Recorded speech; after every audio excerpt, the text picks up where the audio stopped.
Баршаңызға сәлем. Менің арнама қош келдіңіздер. Сіздермен Нұрайым. Бүгін өте дәмді бауыр торты мен рулет жасайтын боламыз. Ең алдымен бауырдың сыртындағы осындай пленкасын алып тастайтын боламыз.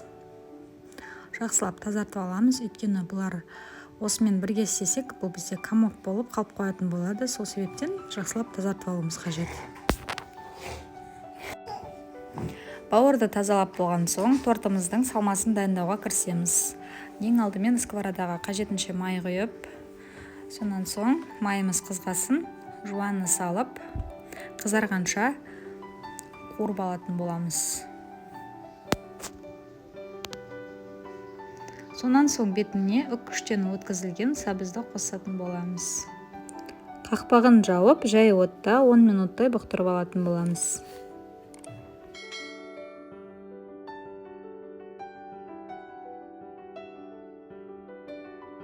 Бауырды ет тартқыштан өткізіп алатын боламыз. Мен 5 дана орташа сарымсақ қостым.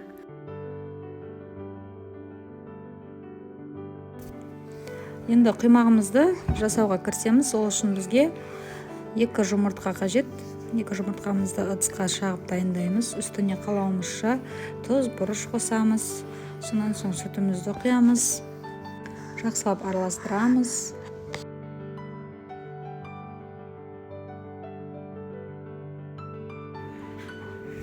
Сүт құямыз. Сонан соң ұнымызды аз-аздан қоса отырып, барлығын басын біріктіреміз. Түйіршіктер қалмайтындай етіп, жақсылап араластырамыз. Енді үстіне 2 ас қасық сұйық май құямыз. Сонан соң үстіне тартылған бауырымызды құямыз. Жақсылап бір араластырып алып, сонан соң миксерменен тағы бір езіп шығатын боламыз. Сол кезде өте сұйық болып шығады, біздің жұмыс жасауға ыңғайлы масса шығады бізде. Енді қызып тұрған блинницамызда немесе сковородкада пісіріп алатын боламыз. Блинны жасаған сияқты осылай айналдыра отырып, екі жағын қызартып пісіріп алатын боламыз. Өте тез піседі бізде бауыр. Айналасы өзі кеуіп бастаған кезде айналдырамыз екінші бетін.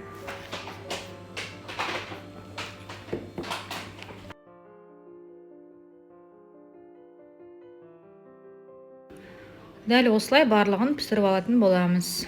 Менде 14 дана шықты.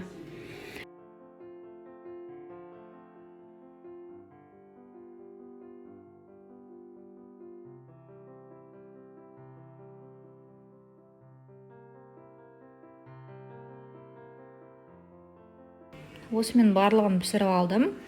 Енді жылы күйінде біз тортты жинайтын боламыз. Мен 9 данасын тортқа пайдаландым. Қалған 5-ін рулет қылып орадым. Ең алдымен біреуін алып, сонан соң бетіне майонезді жағып, және 1 ас қасық сәбізді жағып шығатын боламыз осылай. Дәл осы ретпенен барлығын жасап шығатын боламыз.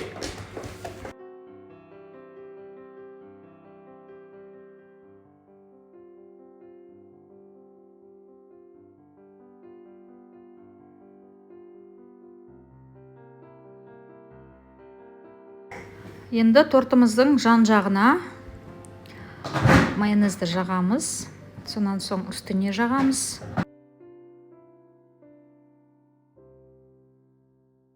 Мен тортты әсемдеу үшін 2 жұмыртқа пайдаландым. Піскен 2 жұмыртқамызды осылай ақуызы мен сарыуызынан айырып алатын боламыз. Сонан соң ақуызын теркімен өткізіп алатын боламыз. Торттың айналасына жасап шығамыз. Сонан соң сарыуызды бетіне жасап шығамыз. Қалауыңызша әсемдесеңіз болады. Құрметті көрермендерім, менің арнама жазылмаған болсаңыздар, жазылып, қоңыраушаны басып қойыңыздар. Лайк басып, комментарий жазып, өз ойларыңызбен бөлісе отырсаңыздар болады.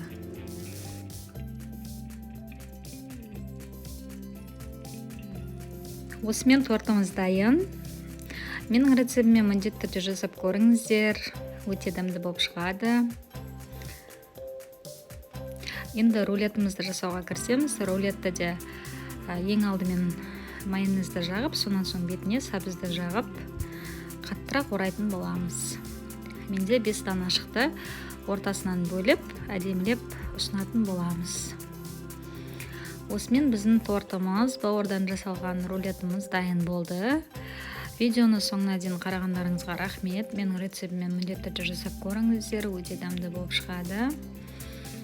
Арнамнан алыстамаңыздар, алда әлі де күшті рецепттермен бөлісетін боламын. Сіздермен болған мен Нұрайым. Сау болыңыздар.